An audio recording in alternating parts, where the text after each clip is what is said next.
Assalamualaikum warahmatullahi wabarakatuh.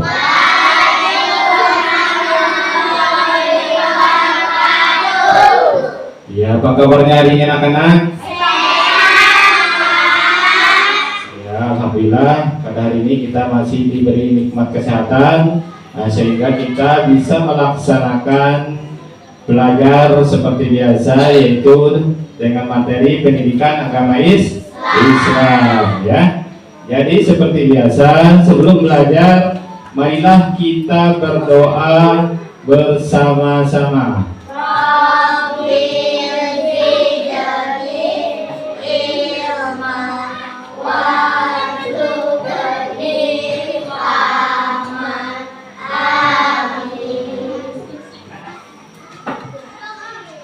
Jadi di sini Pak Guru akan menyampaikan materi untuk kelas 4, bab 4, menyambut usia balik.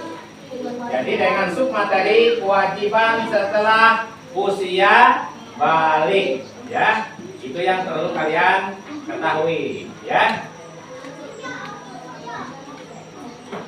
Jadi sebelum masuk materi, seperti biasa Pak Guru akan membacakan tujuan pembelajaran untuk hari ini, ya. Nah, jadi yang pertama adalah siswa dapat menjelaskan konsep kewajiban setelah usia balik dalam Islam. Yang kedua, siswa dapat menganalisis penerapan kewajiban tersebut dalam kehidupan sehari-hari. Yang ketiga, siswa dapat berkolaborasi dalam kelompok untuk membahas dan memecahkan masalah terkait kewajiban tersebut, ya. Nah, lanjut. Materi sebelumnya kita sudah mempelajari tentang tanda-tanda usia balik menurut ilmu fikih, dan yang kedua adalah tanda-tanda balik dalam pandangan ilmu biologi, ya. Nah, jadi sebelum kita masuk ke materi, jadi Bapak Guru akan mengenalkan dulu istilah dalam usia balik, ya, yaitu mukhalaf, ya. Mukhalaf artinya adalah orang dewasa yang wajib menjalankan hukum agama, ya. Nah, yang kedua, aturan dalam akidah, keimanan, ibadah, dan akhlak, ya. Itu intinya kalau kita sudah usia balik, ya. Kemudian selanjutnya, sebelum Bapak Guru masuk ke materi, Bapak Guru mau tanya dulu sama kalian. Tolong diperhatikan materinya. Nah, materinya dipegang. Lihat yang Pak Guru sampaikan tadi. Yang Pak Guru berikan, tolong lihat, ya. Yang pertama, sejak umur berapa kalian melaksanakan sholat fardu 5 waktu? Umur berapa? Umur berapa? Jadi yang paling tepat, siapa lagi tadi yang tangan? Bagus. Umur berapa, Bagus? Siapa lagi yang mau jawab? 5. Siapa lagi? Jalpa, umur berapa? 4. Intan? 4 tahun, ya. Nah, jadi yang paling tepat adalah umur berapa?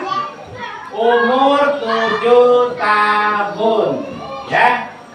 Nah, bukan berarti di bawah umur 7 tahun tidak boleh sholat, ya. Tapi kalau sudah masuk 7 tahun, itu sudah dianjurkan untuk melaksanakan sholat, ya. Nah, tapi mau 4 tahun, 3 tahun, tidak apa-apa sholat, ya. Nah, 5 tahun juga tidak apa-apa, asalkan sholatnya tidak mengganggu orang lain, ya. Itu intinya, ya. Yang kedua, siapakah yang mengajari kalian doa dan tata cara sholat? Siapa, Bagus? Ya, guru dan orang tua, betul, ya. Nah, jadi yang mengajari kalian adalah guru dan orang tua, bukan guru di sekolah saja. Guru di mana lagi? Di pengajian, ya. Nah, itu semua yang siapapun yang mengajarkan kalian itu adalah seorang guru, ya. Kemudian yang kedua adalah orang tua. Ini yang paling utama, orang tua, karena kalian setiap hari berkomunikasi dengan kedua orang tua, ya. Nah, kemudian yang ketiga, mengapa kalian harus melaksanakan ibadah sholat? Agar mendapat pahala. Kansa apa kansa? Agar masuk surga. Tuh, siapa lagi? Apa? Nah, karena sholat itu kewajiban bagi setiap muslim, ya. Dari jawaban kalian semuanya betul semua, ya. Nah, jadi kalian mempunyai kewajiban untuk melaksanakan ibadah sholat, ya. Walaupun kalian mungkin sekarang masih belum balik, nah tapi ini kalian sebentar lagi menghadapi usia balik. Karena nanti biasanya kalau sudah masuk kelas 5 ada di antara kalian yang sudah masuk usia balik, ya. Karena kalau sudah masuk usia balik itu wajib hukumnya untuk melaksanakan ibadah sholat. Apalagi puasa, ya, itu semuanya wajib dilaksanakan kalau sudah balik, ya. Kalau tidak dilaksanakan kita akan mendapat dosa besar, ya. Nah, kemudian selanjutnya yang pertama adalah sholat fardu, ya. Sholat adalah tiang agama. Orang yang mendirikan sholat berarti dia menegakkan agama, ya. Dan sebaliknya orang yang meninggalkan sholat berarti dia merobohkan agama. Sesuai dengan hadis Rasulullah Shallallahu Alaihi Wasallam, sholat adalah tiang agama, ya. Barang siapa mendirikannya maka sesungguhnya ia telah menegakkan agama. Nah, dan barang siapa meninggalkannya maka sesungguhnya ia telah merobohkan agamanya, ya. Nah, jadi sholat apa saja yang harus kita laksanakan? Mulai dari apa? Kalau susunan yang benar adalah mulai dari maghrib, baru isya, subuh, zuhur, asar. Itu susunan yang benar sesuai dengan kalender Hijriyah. Karena pergantian hari itu setiap jam berapa? Setiap awal waktu maghrib. Seperti kalau kita bulan Ramadan itu kalau sudah buka puasa, berarti kita sudah masuk hari berikutnya, ya. Walaupun hari ini hari apa ini? Kamis, ya. Tapi nanti kalau sudah lewat maghrib, sudah adzan berkumandang, itu berarti sudah masuk hari Jumat sesuai dengan kalender Hijriyah. Beda dengan Masehi. Kalau Masehi setiap jam berapa pergantiannya? Jam 12 malam lalu pergantian hari, ya. Itu perbedaannya, ya. Kemudian kita lanjut ke materi berikutnya, ya. Di sini kita bisa lihat, ya, hadis tentang perintah melaksanakan ibadah sholat, ya. Kita baca sama-sama. Muru auladakum bis sholati wa hum abna'u sab'i sinin wadribuhum 'alaiha wa hum abna'us wa farraqu bainahum fi madaji'. Artinya apa? Perintahkanlah anak-anak kalian untuk mengerjakan sholat pada usia 7 tahun. Pukullah mereka untuk sholat pada usia 10 tahun. Serta pisahkanlah tempat tidur mereka. Nah, jadi sini jelas, ya. Kita diperintahkan sholat sejak umur berapa? 7 tahun. Kalau sudah masuk umur 10 tahun, nah, kalau tidak melaksanakan sholat, boleh diapain? Dipukul, ya. Tapi bukan berarti dipukul pakai kayu, ya. Tapi dipukul untuk mendidik agar mau melaksanakan ibadah Dan ini menandakan pentingnya melaksanakan sholat sampai Rasulullah langsung yang memerintahkannya ya. Nah, jadi melaksanakan sholat itu susah apa enggak?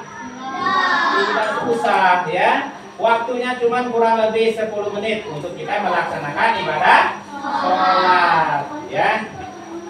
Nah, kemudian lanjut ya. Nah, jadi di sini kita masuk ke materi menutup aurat ya. Ini materi yang kedua. Sebelum masuk materi, Bapak Guru ada pertanyaan dulu ya. Tolong dijawab. Yang pertama, apakah kalian mengetahui apa yang dimaksud dengan aurat? Ada yang tahu? Ada di buku atau di tadi Bapak Guru sudah kasih materi ya. Nah, apa itu aurat? Ya, silakan. Iya, aurat adalah sebagian dari badan yang harus ditutupi ya. Siapa lagi yang mau jawab? Nah, siapa lagi? Intan? Apa Intan? Apa itu aurat? Aurat adalah antara pusar dan mulut terdapat bagi perempuan seluruh tubuh kecuali wajah dan telapak tangan. Iya, itu yang namanya aurat. Karena aurat itu terbagi menjadi dua, itu aurat laki-laki dan aurat perempuan. Ya. Nah, kemudian yang kedua, apakah kalian juga mengetahui batas aurat laki-laki dan perempuan? Tadi sudah dibaca sama Intan ya. Nah, kalau bagi perempuan, yang boleh terlihat itu cuma telapak tangan dan muka, ya. Sedangkan kalau laki-laki dari pusar sampai lutut ya. Nah, yang harus ditutupi. Bukan berarti kalau sholat tidak pakai baju, bukan begitu ya. Tapi itu untuk batasan auratnya ya. Nah, kemudian selanjutnya menutup aurat ya. Ini materi kita yang kedua. Aurat ialah bagian tubuh manusia yang harus ditutupi menurut ketentuan syariat. Siapa yang memerintahkan menutup aurat? Allah Subhanahu wa Ta'ala. Ya. Nah, kemudian di sini bisa kita melihat perintah menutup aurat, yaitu dalam firman Allah Subhanahu wa Ta'ala dalam Quran surat Al-Ahzab ayat berapa? 59 ya. Kita baca sama-sama. A'udzu billahi minasy syaithanir rajim. Bismillahirrahmanirrahim.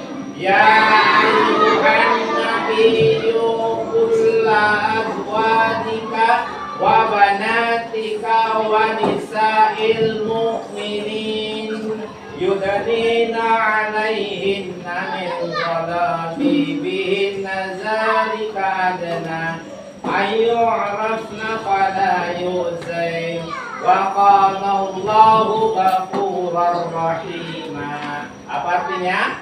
Wahai Nabi Muhammad, katakanlah kepada istri-istrimu, anak-anak perempuanmu, dan istri-istri orang mukmin supaya mereka mengulurkan jilbabnya ke seluruh tubuh mereka. Yang demikian itu agar mereka lebih mudah untuk dikenali sehingga mereka tidak diganggu. Allah Maha Pengampun lagi Maha Penyayang ya. Inilah perintah kita menutup aurat khususnya bagi perempuan, yaitu terdapat di dalam firman Allah Quran surat Al-Ahzab ayat 59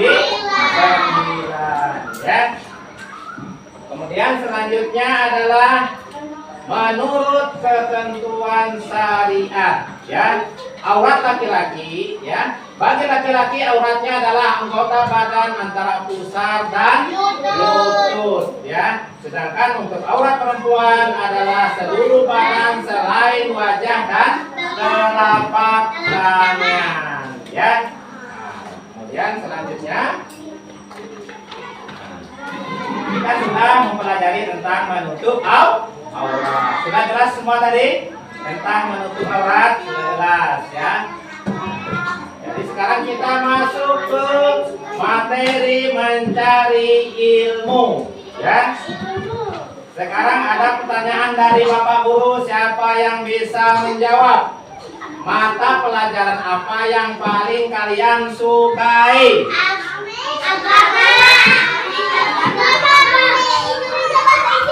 Agama apa?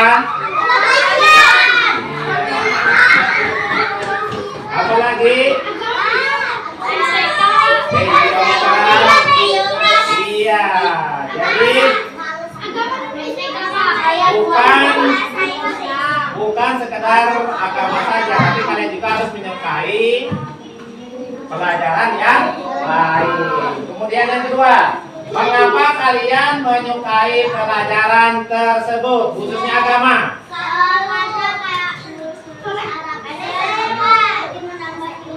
Iya, dengan menulis Arab bisa menambah ilmu, ya. Dengan mempelajari materinya juga untuk menambah ilmu kita, terutama tentang ilmu pendidikan agama Islam. Di sini Islam semua kelas 4. Islam semua. Ya, alhamdulillah, ya. Sekarang kita masuk ke materi mencari ilmu. Di sini tentang perintah mencari ilmu terdapat di dalam hadis Rasulullah yang bunyinya apa? Talabul ilmi faridatun ala kulli muslim. Ya. Artinya apa?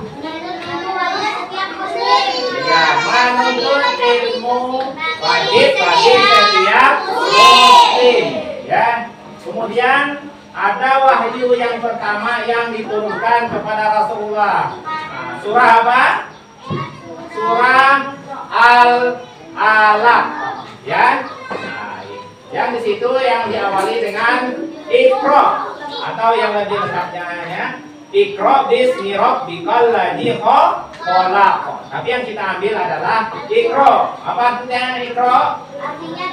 Artinya adalah bacalah. Ini menunjukkan pentingnya ilmu pengetahuan. Di awal Nabi Muhammad mendapatkan wahyu saja kita disuruh menuntut ilmu. Dengan apa menuntut ilmu? Dengan membaca, ya. Nah, itu sesuai perintah Rasul, yaitu bacalah melalui firman Allah, ya.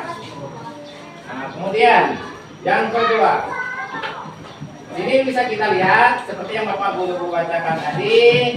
Sini ada surah Al-Alaq ayat 1, ya.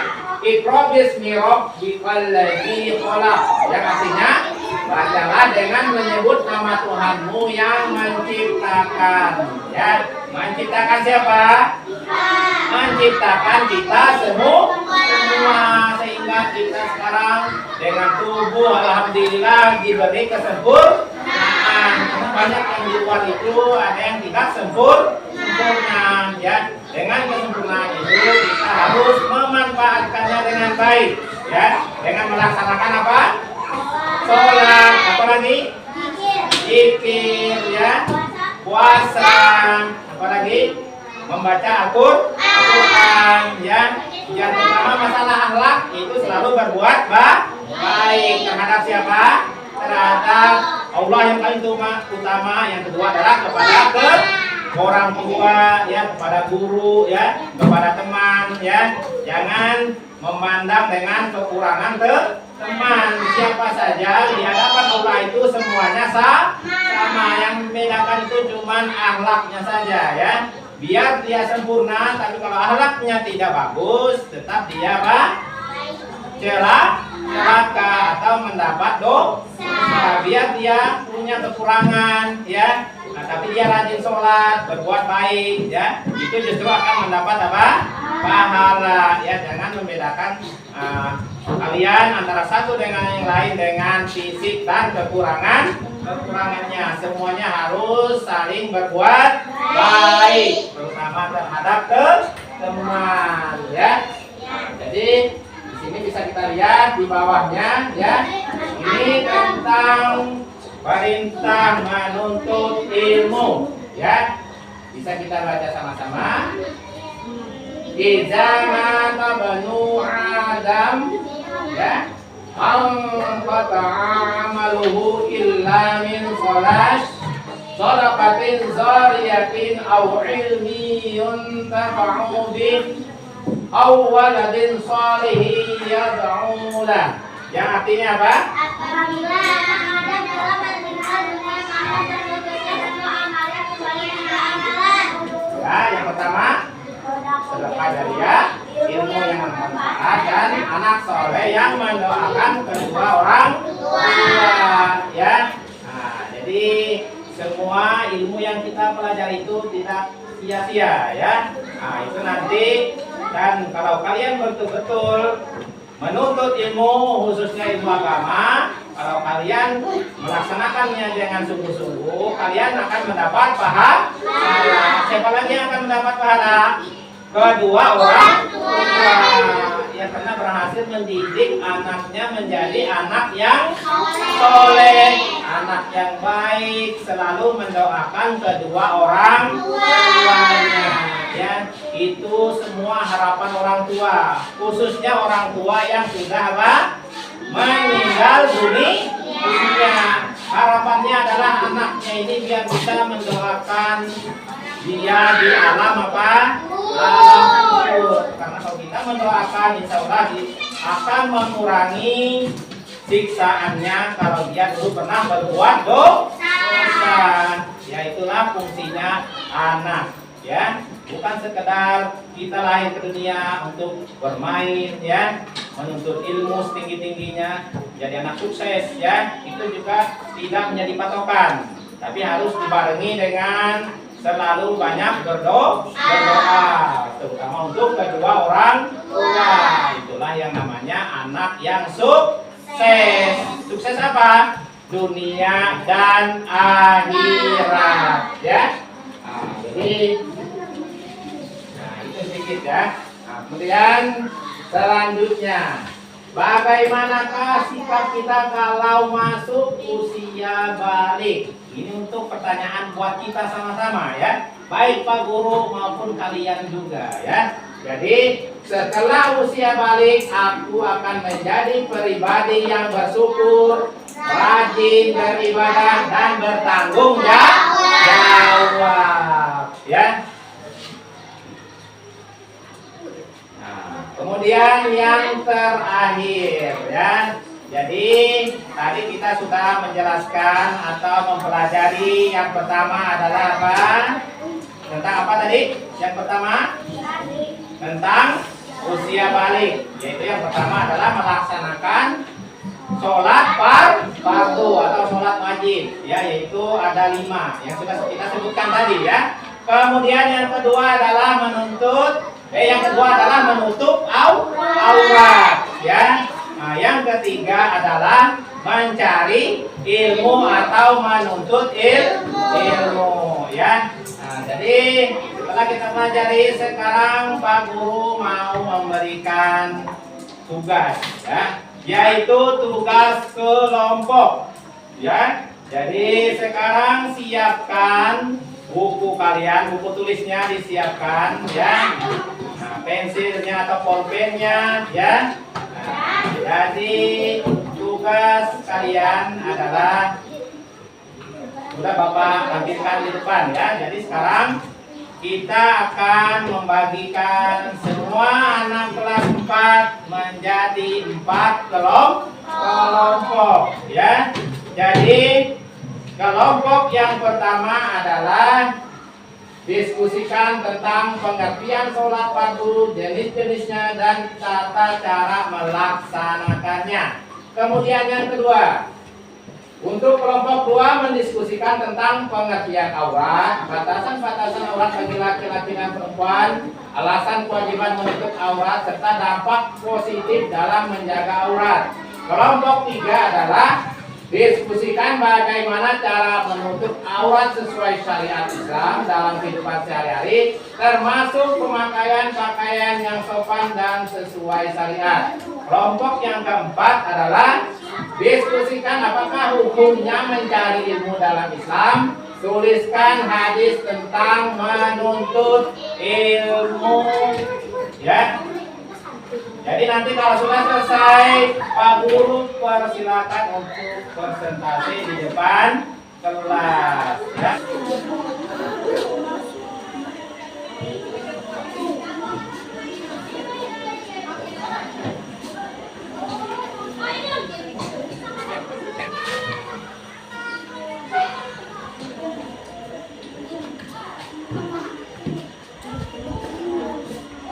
Ya, tugasnya sudah selesai anak-anak? Sudah. Kalau sudah selesai, tiba waktunya kita mempresentasikan hasil tugas kelompok kalian masing-masing dan hasil diskusi kalian. Nah, sebagaimana sudah Bapak bagikan materinya masing-masing, ya. Jadi nanti kalian tugasnya adalah mempresentasikan hasil diskusi kalian.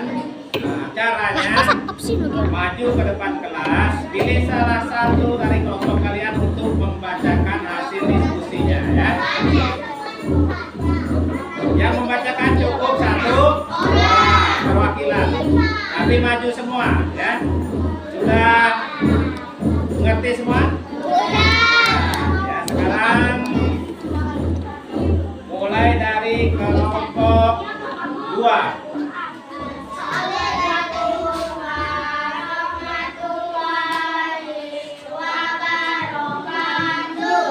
Waalaikumsalam warahmatullahi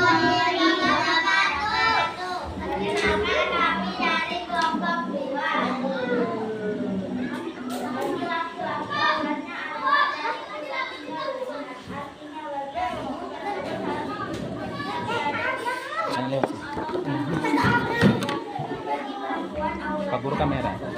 Lihat sini. Lewat sini, lewat sini. Situ, lewat sini. Situ.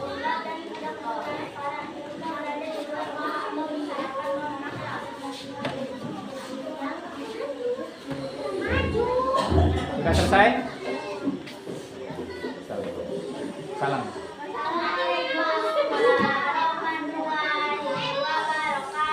Waalaikumsalam warahmatullahi wabarakatuh. Ya, kasih aplaus dulu untuk kelompok 2, ya. Kemudian kelompok, ya, kelompok 1 maju.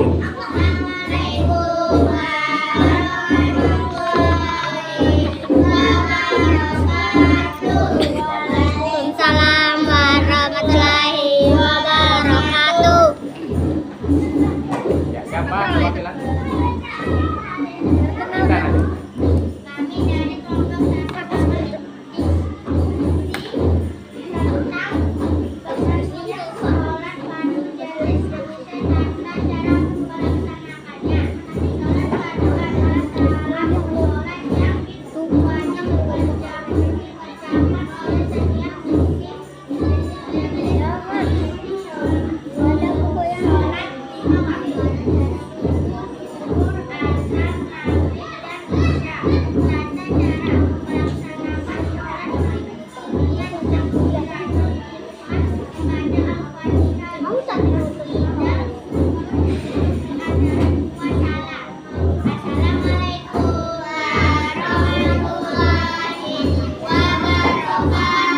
Waalaikumsalam warahmatullahi wabarakatuh. Ya, kasih aplaus dulu untuk temannya, ya.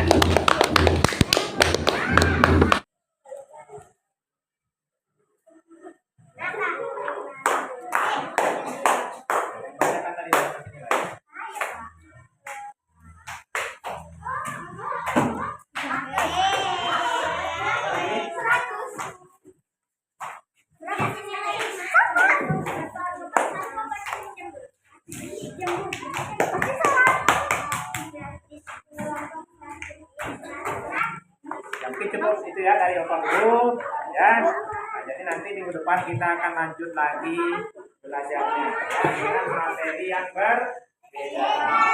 Ya. Itu saja dulu ya. Bapak ini, assalamualaikum warahmatullahi wabarakatuh. Waalaikumsalam.